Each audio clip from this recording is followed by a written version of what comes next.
पहिले कसं होतं, एखाद्याने भेटवस्तू दिली की खूप आनंद व्हायचा. नवीन कपडे आणले खूप आनंद व्हायचा आणि केव्हा घालू हे कपडे किंवा टॉप किंवा साडी असं होऊन जायचं. आता कोणतीही अपेक्षा राहिली नाही.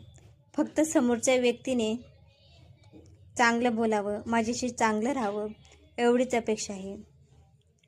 ते 4 टॉप 4 साड्या घरात आणून ठेवले, ते 2 महिन्यांनी घालणं होतं.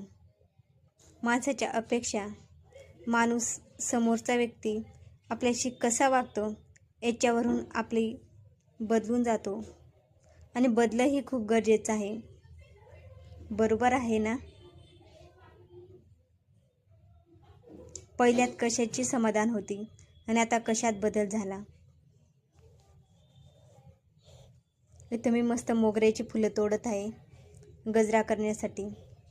आता ना कोणाकडून पैशाची अपेक्षा, ना वस्तूची अपेक्षा, ना कपड्यांची अपेक्षा. आता फक्त समोरच्या व्यक्ती 2 शब्द गोड बोलला ह्याचीच अपेक्षा, दुसरं काही नको. चला आपण भेटूया नेक्स्ट व्हिडिओमध्ये.